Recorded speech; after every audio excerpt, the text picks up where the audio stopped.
It is time to leave your worries outside and laugh with us inside the Treehouse. I'm Dan O'Malley, along with Trey Trenholm, and today's special guest inside the Treehouse from Paws in the City, North Texas's only all-volunteer, no-kill animal rescue group.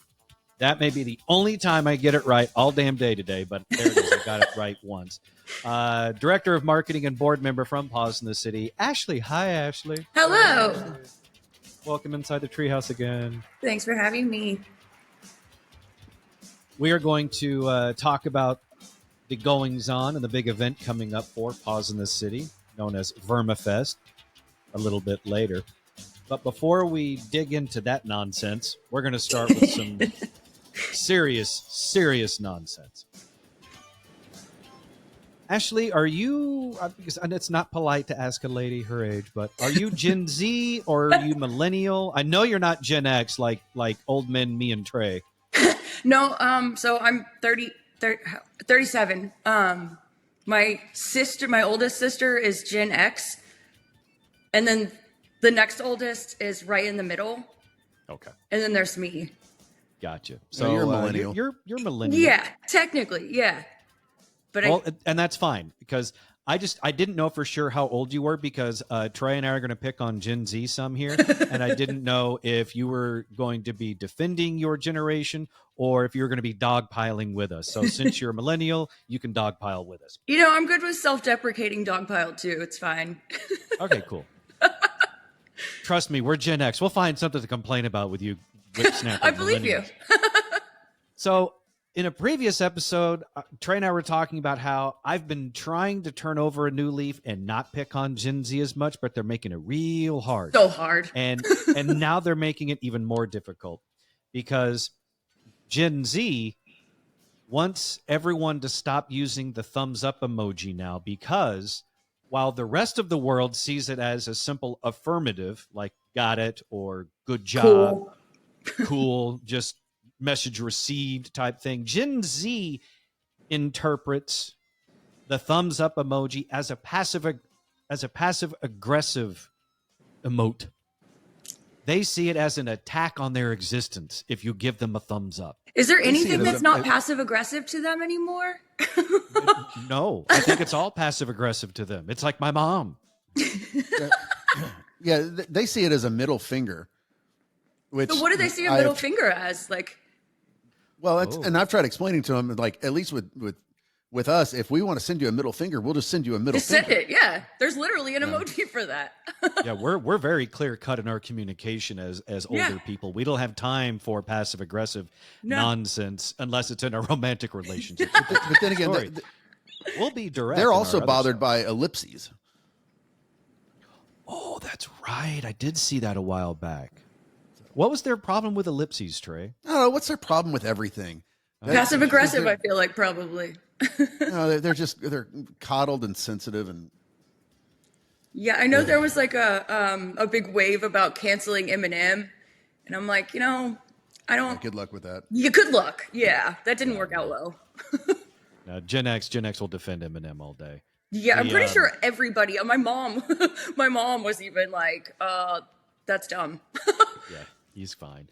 I remember seeing something about the ellipses, and I didn't know if they had a problem with it or if it was just another way for them to tell if someone's old because of the fact that they use the ellipses. I love the ellipses. I love the three periods.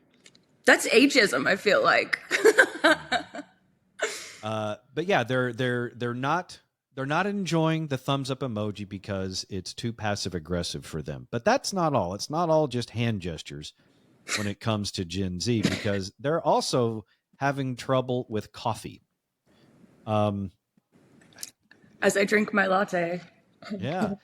Gen Z TikTokers are ditching the expensive morning coffee runs and instead transforming their kitchens into cozy custom coffee shops complete with menus, pastries, even barista uniforms in an attempt to save money. So they're trading in their overpriced lattes with DIY coffee culture, or something the rest of us just know as make it your damn self at home.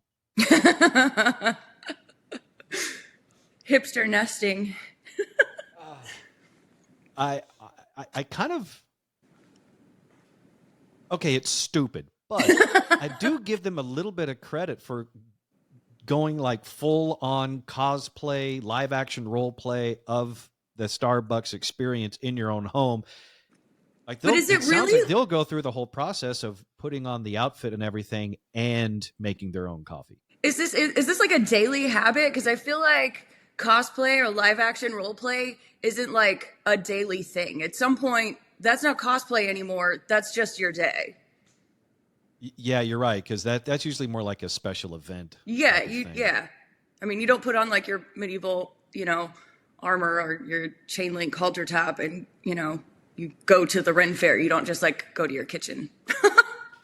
One of the TikTokers filmed her hands filling a to-go cup with a custom iced coffee, captioning her video, "Reminder to make your coffee at home tomorrow and save those $7." That's the other thing I think is fascinating is you've got the younger culture thinking that they've come up with some brilliant, life hack when everyone already knows you just get a coffee pot and you make your own. Yeah, or a French press even. Trey, you deal with Gen Z on a daily basis. I'm sorry for that. Are you at least grateful that they're showing some initiative? No, because I promise you, they feel burdened and oppressed by the fact that they're having to make their own coffee, and it's something wrong with our culture and the economy that they are not making enough money to spend $15 a day on their coffee, and so it really is. It's a critique on society and in its ills. Gotcha. So it can't just be simply make your own coffee and leave it at that. No. It's got to be some grand gesture. Yeah, no, nothing. There is nothing that is face value with Gen Z. So if you really want to attack Gen Z, I think this is how you do it. You shoot a video and you post it on TikTok of you going to Starbucks, buying a $30 something cup of something, and then go home to the house you own and post the video, but in between home and Starbucks, you use the ellipses. And then when you get home to the house you own, you post it with a thumbs up emoji.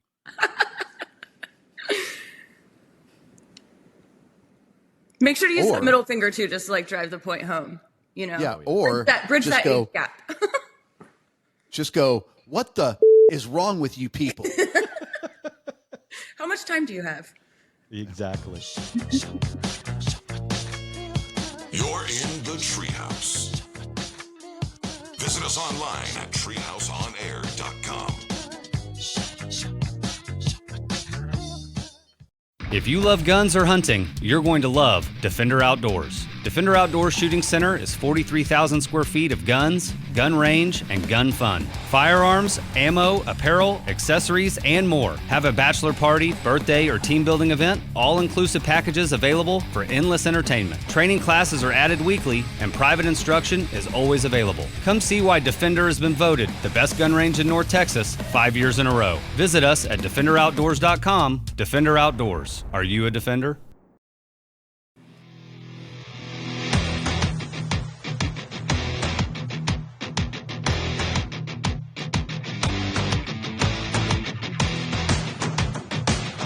You're in the Treehouse. Visit us online at treehouseonair.com. This segment of the Treehouse is brought to you by Defender Outdoors. Defender Outdoors is Fort Worth's premier indoor gun range. 6,000 square feet of retail space stocked with your favorite brands of guns, ammo, gear, optics, knives, and more with outstanding, knowledgeable retail associates who can help you choose your next purchase, whether it's a firearm, holster, ammo, all of it. They got you covered at Defender Outdoors. And when you shop at Defender Outdoors, both in-store in Fort Worth and online at defenderoutdoors.com, use the code Treehouse to unlock special discounts. Use code Treehouse at Defender Outdoors in Fort Worth when you shop in-store and online. This is the Treehouse Show. I'm Dan O'Malley, along with Trey Trenholm and Ashli from Paws in the City, North Texas's only all-volunteer, no-kill animal rescue group. Got it. Actually, we've got a big event coming up for Paws in the City. It's a little thing called Vermafest. I believe this is the third time that you guys will be throwing Vermafest in honor of Mark Verma, who was the director of Paws in the City for many years, and it was through Paws in the City and his job there that we met him at our old radio job at 97.1 The Eagle in Dallas. And once a week, he would bring on one or two dogs, and we talk a little bit about the dogs, but also mostly made fun of him / bully him mercilessly. We've turned over a new leaf since he passed away, and we're nice now to the Paws in the City people, mainly because you all are, for the most part, normal. He was not. But in honor of Mark and all the great work that not only Mark did, but you guys continue to do on behalf of the dogs at Paws in the City, you guys throw a huge heavy metal concert and raise money that benefits all those animals at Paws in the City, because Mark Verma loved a bunch of things, but two of the main things he loved was heavy metal and dogs. And so Vermafest does both, right? Local music. Yep. Definitely. So when and where is Vermafest 2025? So we have the whole day is spread across 4 venues. We have 17 local music acts. So during the day from 1 to 5 at Three Nations Brewing in downtown Carrollton, we'll have 3 bands. And then at Bender's, North Dallas, we'll have 1 band at 2 o'clock. They play from 2 to 4. Okay. And then doors open at 6 at Trees and Reno's, both in Deep Ellum. And that basically will go until they close, at 1 o'clock. Trees will have a VIP section. So you can get a VIP table or individual kind of standing room only VIP, VIP tickets. Any ticket that you buy for Reno's and Trees gets you admission to both venues. So you don't have to buy, multiple tickets. The 2 daytime ones are free. So, and the 2 daytime ones are, they're kind of lighter music. It's not heavy metal. So we kind of have some stuff going on for, for all audiences, especially, I don't know if you guys have been to Three Nations or not, but it's real, it's pretty laid back there. It's dog friendly indoors too. So just, kind of a chill, Saturday afternoon beer, That makes more sense for the daytime brewery crowd, because a lot of times you get families that will be there as well. They're not necessarily signing up for a heavy metal show in the middle of the day. Yeah, exactly. So that makes sense. Although it does make me wonder if anyone does a like heavy metal brunch. I can't even remember if Reno's even serves food, but that might be an option. No, they don't. It's been a long time since I've been to Reno's, and even if they had food, I don't know if anyone necessarily would have wanted it. There actually is a guy who sets up outside the front door. It's like when you go to concerts and they have like the little griddle thing. There is a guy who does that, but I think he's only there like Thursday, on the weekends. That makes sense. I'm all for any establishment that doesn't serve food, but they have a guy. Yeah, there's a guy. Because that guy's going to be good. Yeah, he has, he's not going to take credit cards. He's not going to, you try to go to his website and it's, 404 doesn't exist. Probably going to be the best drunk hamburger of your life. Yeah. Trey, you've lived and worked in the uptown area of Dallas for many years. Is the taco guy still running around? Because when we lived in Dallas, and she was back in the day, and this is a long time ago, when she was tending bar at the nightclubs, there was a guy that would show up a certain night of the week late, usually around midnight, and would stay till like 2 to 3, and he would just sling the foil wrapped tacos, and they were amazing. Is he still running around? There's a bunch of them, but the truth about, like, a lot of them have now gotten their own little shops where they stay open till 4 a.m. and you come to them. Yeah. Actually, I think I had it wrong. It wasn't a taco. It was a tamale guy. Tamale Ray. He sold tamales and pot cookies. Yes. Well, out of his little in my day, I didn't know about the pot cookies. Although it makes sense. Yeah. All right. And then the cotton candy guy, he passed away right after things shut down from COVID. He was kind of a staple. Like, he was pretty, he was kind of a local celebrity. Yeah, because there was the tamale guy, there was the guy with like a taco cart. You never knew him. It was just some, walking around someplace. And then there was the barbecue guy that I would see outside of Barcadia in Dallas. Yeah. forgot about the barbecue guy. It's like the cotton candy guy. Like you couldn't miss him because it's a tower of cotton candy that just like you can't miss him, or you can't miss his cotton candy tower anyway. But like the barbecue thing, you smell it. That they've all got their like they kind of self promote. The food does it for them. Yeah, and you're right, Troy, because a lot of those guys have gotten so big that they started with like whatever garage business, and now they've got, especially in the barbecue scene, you've got guys that started in their backyard, and within a few years, they've got a 30,000 square foot full on smokehouse restaurant with their name on it. Yeah. And some of them now that started off with just the sandwiches in a cooler, they made enough money, then they got their own smoker, and then they trailer that smoker around, and they'll set up outside different areas where it's Lower Greenville or Deep Ellum, and it's still damn good. I will forever remember the last. I think it was the last time that I hung out with Mark Verma from Paws in the City. It was after a St. Patrick's, Greenville Avenue St. Patrick's Parade Day in Dallas. And he and I shared Greenville Avenue Pizza Company. And in very Verma fashion, we had split up. Oh, yeah. Like we were going one way, he was going another after riding the float down. Yeah. And Squirrel. and then I was going one direction and he was going the other. On Greenville, we bump into each other and we both did the, hey. And then, of course, I was probably 5 or 6 beverages in, and I was like, you want some pizza? And in Verma fashion, he paid for it. Yeah. So the son of a bitch died with me owing him something.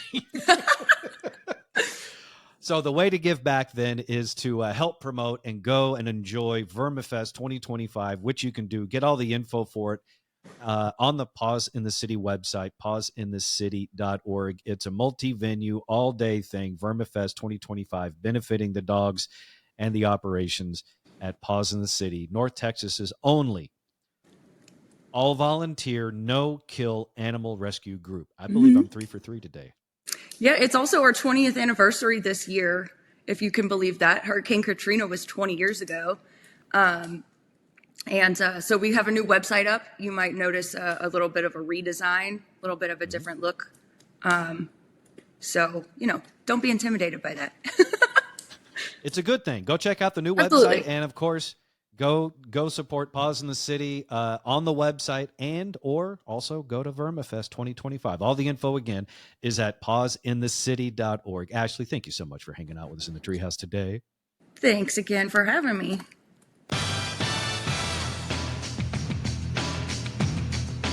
You're listening to The Treehouse. Visit us online at treehouseonair.com. Let's get Daniel Cook from Cook DFW Roofing and Restoration into the Treehouse. Their number for your free roof inspection, 833-COOK-DFW, the website cookdfw.com. The RMS Treehouse Listeners Foundation exists to help the families of fallen DFW police officers and firefighters killed in the line of duty. And we've been very fortunate over the years to partner with some outstanding companies wanting to help. And today we get to add Cook DFW's name to that list of excellent sponsors to the foundation because, Daniel, you and your wife, Carrie, have said, you know what? We love our community and we want to do something to give back to our first responders in DFW, right? Dan, that's absolutely correct. And, truth be known, Carrie has given to the foundation for quite so many years. But now at a company level, I think we are wanting to definitely, beef that up and start giving back to the foundation. And it's unfortunately, this is a foundation nobody wants to have to donate to, but it's the real world is that these things do happen. And it's the type of foundation that you don't want around, but you definitely want it to be, available to the families that need it. And so over the next couple of months, a portion of all the proceeds from the work done from Treehouse listeners that call in and let us know that they heard about you on the show, we're going to be donating to the RMS Treehouse Listeners Foundation and making sure that we can keep that very stable in the accounting side and have funds available that when the families need it, it's going to be there. So we're very fortunate to be a part of the organization, and we look forward to trying to assist and help as much as we can. Not only a company that cares about you as a client, but Cook DFW Roofing and Restoration also cares about its first responders in our communities. So give them a call for your roofing and restoration needs. 833-COOK-DFW. 833-COOK-DFW. Make sure you tell them you heard about them in the Treehouse, and the website, cookdfw.com.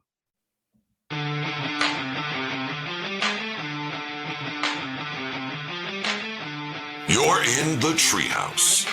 Visit us online at treehouseonair.com. This segment of the Treehouse is brought to you by Cook DFW Roofing and Restoration. To get your free roof inspection, call Daniel Cook today. 833-COOK-DFW. 833-COOK-DFW. Check to see if your roof is ready for the next storm and if it survived the last one. 833-COOK-DFW, because you want to catch a small problem before it turns into a big one. Or check them out on their website, cookdfw.com. This is the Treehouse Show. I'm Dan O'Malley. He is Trey Trenholm. Today is Wednesday, April 16th, 2025. One more quick note that our friend Ashli mentioned to us from Paws in the City. You can buy Vermafest merch on their website and use the code Treehouse10 to get 10% off of the merch. Pretty cool. Use code Treehouse10 on the pawsinthecity.org website to get 10% off your merch. Congratulations. And thanks again to Ashli from Paws in the City and keeping up the Verma tradition, Vermafest 2025. Trey, I know that you're a huge golf guy. I like-ish golf. I'm more of a driving range top golfer. But the Masters tournament is a truly, truly special tournament. It's a special place. It is hallowed ground for the golf community, right? Mm-hmm. Would you ever pee on it? No. All right. Well, I think you would be in the majority there. However, there was one amateur golfer this last weekend who doesn't look at Augusta National the same way you do, or even I do for that matter. His name is Jose Luis Ballester. He's an amateur golfer, and he just made the most unforgettable debut at Augusta. While paired with world number one Scotty Scheffler, Ballester relieved himself into Rays Creek at the Masters. Oof. Yes, that famous Rays Creek at Augusta National. The 21-year-old opted for the great outdoors and even got a round of applause from nearby patrons. And he was completely unbothered by it. He said he wasn't embarrassed at all. In fact, he said he'd do it again. Keep in mind, the Masters tournament once banned a guy for joking about bikini waxed greens. So I'm surprised that someone would be so bold as to tinkle off the tee at the Masters. Always the true and greatest flex of the Masters was, it's probably been 15 years ago when there was a big stink that they didn't allow women. And so they had some advertisers saying, oh, we're going to boycott the Masters. And they just said, oh, okay, don't worry about it. Bought up all the ad time on CBS themselves and said, we got this, don't worry. And still made money. So that's how much they don't want women in their building? That's how much the flex they have is if advertisers want to boycott, they just said, fine, we'll do it ourselves. We have the money. We don't need you. Wow. We don't need you or your opinions. Yeah. And you were talking about an event that, although the face value of a ticket to the Masters is around $400, they trade for $25,000 to $100,000. The amount of private planes going in there this weekend is something in the thousands. Oh, it's amazing. It's and they allow women now and reluctantly. It's a very. Do they allow women? Like allow women in the club on a regular basis, or they just allow ladies of the night that are inevitably in town for a week before and a week after. Oh, I mean, yeah, no, they have women members. Okay. But yeah, that's the whole town of Augusta. People who live there, they basically go on vacation for the Masters because they can rent their house out for about $100,000 and for a couple weeks. And, obviously, that's a good income. It is. It would probably be wise to Scotch guard everything before you leave. Well, listen, man, that thing is so, to golf fans and golfers, that Augusta is so sacred. You don't want to trash a house out there because you will get blacklisted. Yeah, you want to be able to go back, especially if you find a good spot, and then you can just make that the annual trip. There are people on waiting list for members to die to get the rights to their tickets, that they pay tens of thousands of dollars to that person just waiting for them to die to get the rights to those tickets. Trey, I have a business idea. We start up just a little side operation. It can be a little subsidiary of Treehouse Media, where we offer hitman services to people who are waitlisted at Augusta, and we'll just knock off the old people, so that moves them higher up the list and faster. And I can't even fathom what the membership wait list is like, because it's either old Georgia money or it's CEOs and presidents and things of that nature. Yeah. Well, leave it up to Jose Luis Ballester to go to some of the most hallowed ground in American golf history and pee in it. Now, which, if we're being honest, that's kind of a human thing to do overall. We like to pee on things. We like to ruin. Trey, I think you're the one that said this the other day. We as a species, we just ruin stuff. It's kind of what we do. Yeah, we junk everything up, and then we just move on to something new that we can junk up. And I am sure that members of the Masters, like of Augusta, I'm sure they pee all over the place when because it's they can do whatever they want. Yeah, they're rich people. But no, I would be afraid. I would be afraid of doing that just for if you actually got to go there and play or do that, you would do something and then get banned. Yeah, I wouldn't want to. I wouldn't want to pee on the course. I would rather get a bladder infection. Just hold it for the entire 4 to 5 hours that I'm playing. So no, unlike this amateur golfer at the Amster, unlike this, Jesus Christ, I can't talk.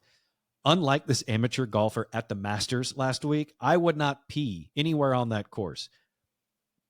But what is the most famous place you've peed at, Trey? Any place come to mind? Most famous place For me, I've got a couple. I have peed at Trunk Bay, which is part of the national parks. It's on the island of St. John in the United States Virgin Islands. So I've peed at Trunk Bay, which is considered one of the world's most beautiful beaches. And I've also peed on the side of I-30 before a Metallica concert in Fort Worth. Okay. I mean, granted, I-30 is not hallowed ground near beach. I peed in your house. Huh? Oh, in the bathroom. Oh. Yeah, to the bathroom. Okay. For some reason, when you said that, I just imagined you peeing on the bed, and I'm like, the one behind me? You're supposed to deny that, Trey.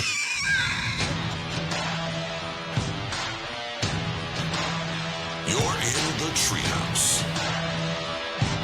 Visit us online at treehouseonair.com.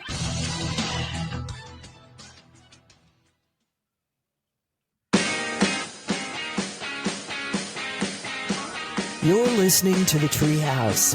Visit us online at treehouseonair.com. You can get even more Treehouse when you subscribe to Treehouse Plus. When you subscribe to Treehouse Plus, you get bonus content, subscriber-only episodes, including video, and it's all available at patreon.com/treehouseonair. Patreon, patreon.com/treehouseonair to subscribe to Treehouse Plus today. This is the Treehouse Show. I'm Dan. He is Trey. Today is Wednesday, April 16th, 2025. Trey, do you know Do you know where the Garden of Eden is or was? Not exactly, no. Mesopotamia, or what is known as modern day Iraq. Yeah. You know, the beautiful land of Iraq. Now, granted, when it was Garden of Eden, it looked very different than it does today, thank God. But a provocative new theory suggests that the original Garden of Eden may not have been in Mesopotamia, roughly modern day Iraq, which has long been what people had assumed, but rather in Egypt. Now, this might be shocking to some, but it's not to me because, honestly, anywhere in that general area makes sense to me. But if research showed the Garden of Eden being in Detroit, now that would be shocking. Yes. But there is new research that shows a different location for the Garden of Eden. In Egypt, under the towering shadow of the much older Great Pyramid of Giza, there's a doctor who has a really difficult name to say out loud, so I'm not going to. He is shaking up biblical geography with a study published claiming the famed paradise where Adam and Eve once frolicked may have flourished on Egyptian soil, not in modern-day Iraq, old-school Mesopotamia. The Bible describes a river flowing out of Eden that split into 4 branches: the Gihon, the Pishon, the Tigris, and the Euphrates. Okay?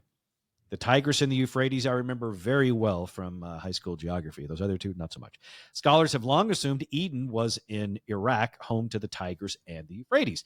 But this doctor claims the ancient rivers could also correspond to the Nile, which is the Gihon, Euphrates, Tigris, and the Indus River, which is the Pishon. So lots of geography happening. According to this doctor, he writes, by examining a map from around 500 BC, it becomes apparent that the only 4 rivers emerging from the encircling Oceanus are the Nile, Tigris, Euphrates, and Indus. And he's not stopping there. Oh, no. He's going crazy. The scientist claims the sacred tree of life itself, said to bear fruit that grants eternal life, once stood near the Great Pyramid. He believes the pyramid's internal structure even mimics the shape of a tree. He says it cannot be overlooked. The charged particles in this simulation, it's a computer simulation, are arranged in a way that creates several parallel branches extending outward from the center line, creating a tree-like representation. He pointed to simulations in 2012 that modeled the Pyramid King's chamber, showing charged particles clustering at the peak of the monument, blah, blah, blah. He's a computer engineer, and he claims that the Garden of Eden is in Egypt, basically where the Giza pyramids are, not in Iraq, old school Mesopotamia. I mainly bring this up because we talk about ancient civilization type stuff in here on a regular enough basis that I feel like we can speak on it to some level. Mainly you, Trey.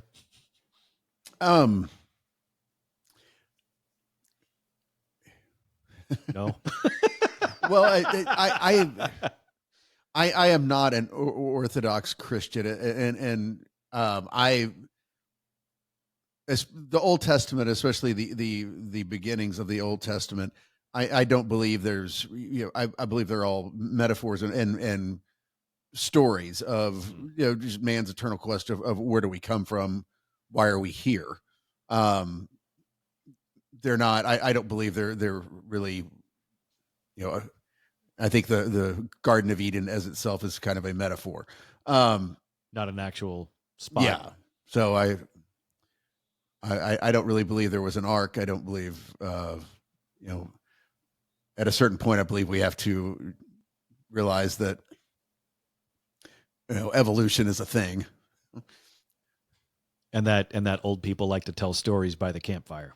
Well, it's a lot of it's no different than Beowulf. For those old enough to have been tortured by Beowulf in high school, it's oral stories handed down from generation to generation that were finally put into writing. And it's like one of the fascinating things about about the Old Testament, Noah, the Great Flood, is that's one of the common themes from civilizations all over the world, ancient civilizations, is there was a great flood, which people generally equate with the Younger Dryas and the ending of the Ice Age.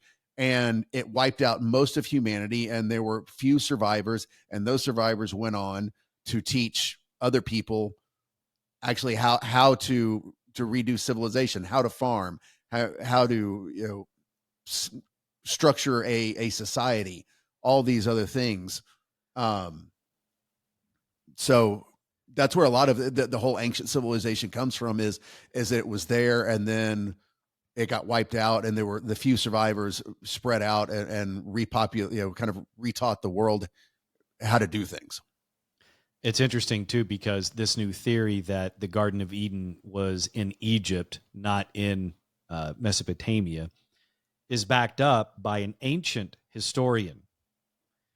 This ancient historian's name is Titus Flavius Josephus. Now, keep in mind, the last name is Josephus. I say Josephus because if I say his last name is Josephus, it doesn't carry the same amount of credibility. Because if you're going to say, well, you know what Dr. Josephus says, I'm just not going to believe anything you say. Well, but that is an ancient name that we have now attached to more of a hillbilly. But yeah, are we talking Egyptian Josephus or more Appalachian Josephus? Yeah. I need to know the origin here, because it's two vastly different Josephuses. I know, I read through that whole story and I was like, wait, you're trying to tell me there's an ancient historian named Josephus? Yep, that's the stupid angle I can hang on to for this story.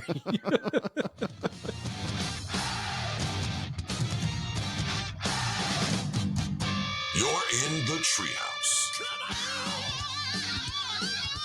Visit us online at treehouseonair.com.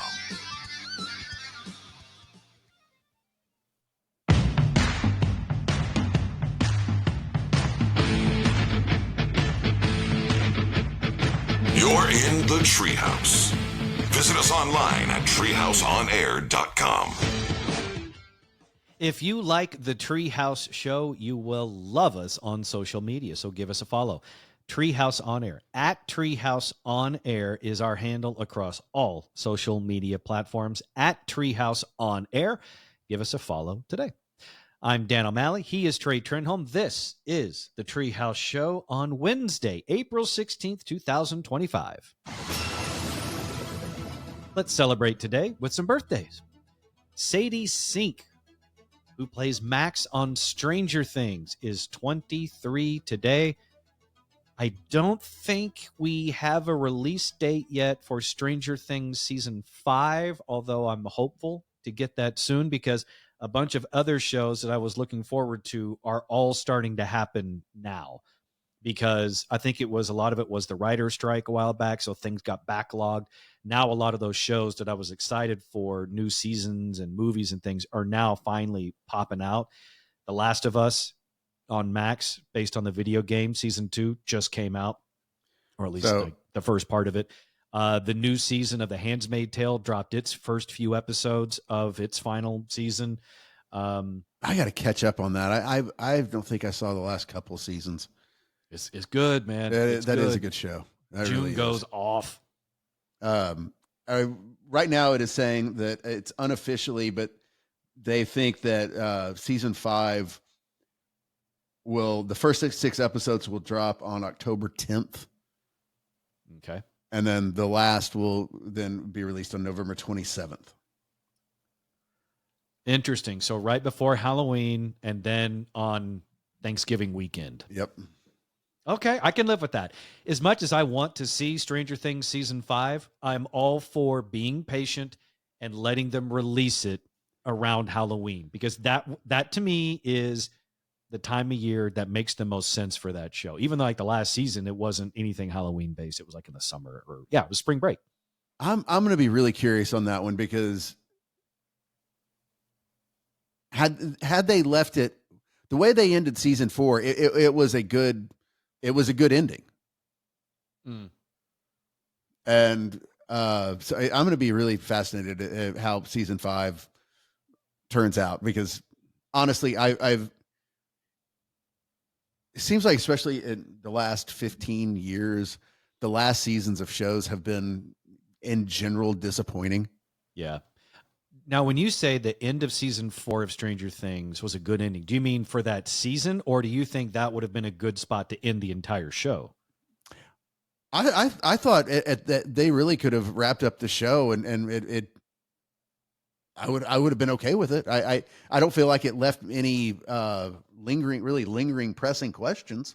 To me, it does. Maybe not necessarily pressing questions, but the town of Hawkins being destroyed and Vecna doing all this stuff. And I think, to me, it's begging for a climax. And that's what we're going to get with season 5. And I hope it's good, obviously.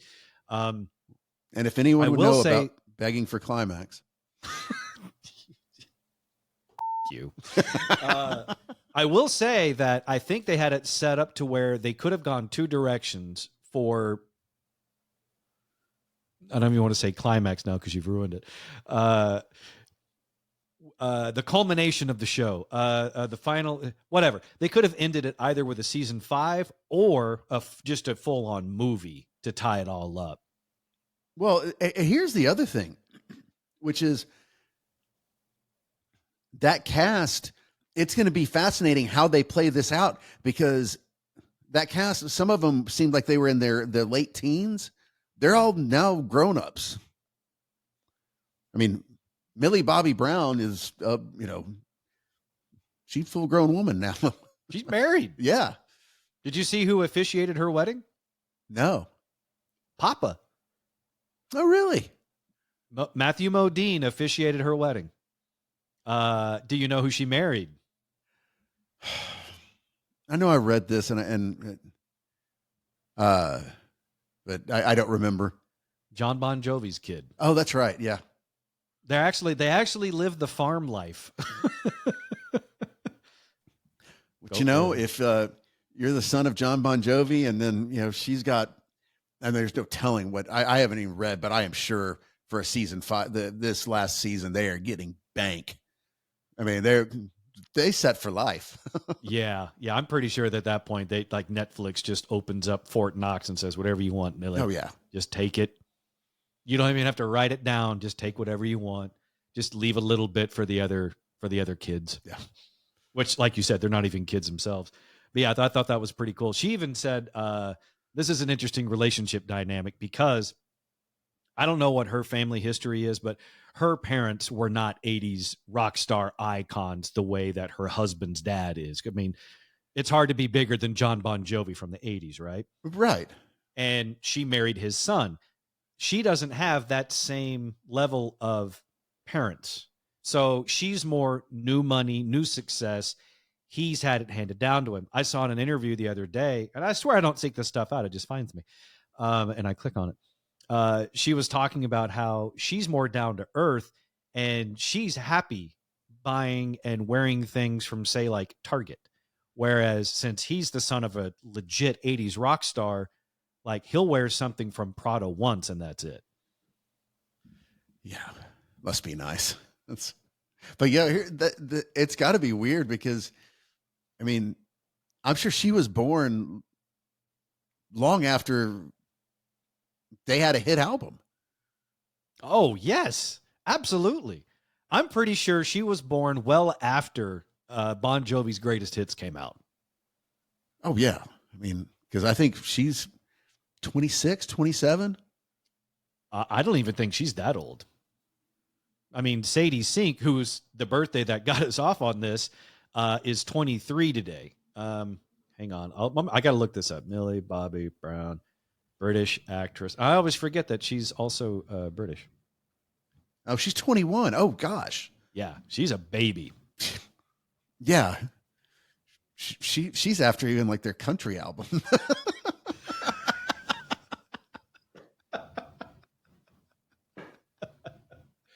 I wonder if that's why she lives on a farm now.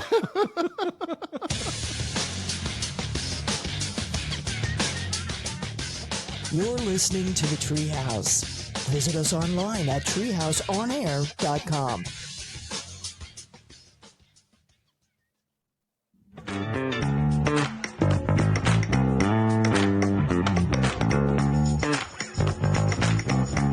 You're in the Treehouse. Treehouse. Visit us online at treehouseonair.com. For all things Treehouse, go to treehouseonair.com. On our website, you can get past shows, links, contact info, and more, including leaving us a message through our Treehouse Talkback feature. That's the new thing we got on the website. Go to treehouseonair.com, click on the microphone on the lower right-hand corner, and leave us a message, and we may share it here on the show inside the Treehouse. This is the Treehouse Show. I'm Dan O'Malley. He's Trey Trenholm. Today is April 16th, 2025. Let's finish celebrating today with more birthdays because we only got to one in that previous segment. Sadie Sink, who is known as Max on Stranger Things, she's 23 today. There's some other really good birthdays today that I didn't want to leave in the hopper. Actress Anya Taylor-Joy is 29 today. She is a phenomenal actress. She's 29 today. She's the star of the Furiosa prequel. She's also Beth Harmon on The Queen's Gambit. She's Princess Peach in the Super Mario Brothers movie. She was also the female romantic interest in The Norseman, opposite one of the Skarsgårds. She was just in that movie, The Gorge. Yeah, She's in The Gorge. Yeah. Did you watch The Queen's Gambit? I have not seen that. It's so good. All I know is that it's about chess. But that's where I first noticed her, and she is just fantastic. Like, there aren't that many people anymore where if I see a name, I'm like, I will watch it just because I think she's that talented. But she is one of those people. Yeah. Did you see the Furiosa movie? I have not. Really good. The new Mad Max films are really, really solid. Highly recommend. I'm giving you a non-passive aggressive thumbs up, Trey, to go watch those.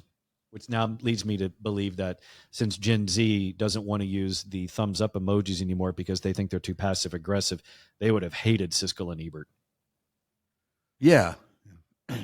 They'd also hate all the pegging jokes I make at your expense. I'm with them on that. Other birthdays today. Lorraine Nicholson, who is Jack Nicholson's daughter. She is 35, so it's a Hollywood royalty or offspring birthday day. Lorraine Nicholson, daughter of Jack Nicholson, is 35. She plays a rival surfer in the movie Soul Surfer, which is about the shark attack victim Bethany Hamilton getting her arm chopped off, or not chopped off, but chomped off by a shark. Yeah. Also, Claire Foy is 41. She was Queen Elizabeth in The Crown. She's also Lisbeth Salander in The Girl in the Spider's Web. Gina Carano, formerly MMA badass turned actress, is 43. She got canned from The Mandalorian because she had too many political opinions. And also because I'm pretty sure it said you had to be vaccinated to come back to set. She said no, and they said bye. And this is a birthday that always brings a smile to my face every single year that I get to announce it. Gerardo is 60 today. The man, the myth, the legend, the performer behind the 1990s hit Rico Suave is 60. Wow. Rico. Yeah. I don't know Yep, if everyone's had that same I feel old sigh. Yeah, because he's not that Rico or Suave anymore. No, he's probably a little more Trejo. Little bumpy, little old, little rickety. Martin Lawrence turned 60 as well today. Comedic legend actor Martin Lawrence is 60, which I have to admit, I know you're not going to be surprised. I did see the most recent Bad Boys movie. I really hope they're done with those now. Yeah, I haven't watched the last two. You're not missing much. Last time I saw him, he could have eaten Rico Suave. He may have. That just as an appetizer. John Cryer is also 60 today. Big 60 birthday today. He was Lex Luthor on the CW's Supergirl. Alan Harper on 2.5 Men, where he made God knows how much money. And, of course, he was Ducky all the way back in the Pretty in Pink movie back in the 80s. John Cryer, turns 60. The lead singer of Soul Asylum, David Perner, is 61. Jimmy Osmond from the Osmonds is 62. Ellen Barkin turns 71. And celebrating a birthday today at the age of 73. He's probably best known as the coach of the New England Patriots Super Bowl winning teams. Bill Belichick is 73, but now he's really well known as being the boyfriend of that 20-something-year-old yoga influencer. He is living his best life. Yeah. Man's got 7 Lombardi trophies, but that's the best accomplishment of his life. Yeah. And now he's doing yoga poses on the beach with a 20-something-year-old. God bless Bill Belichick.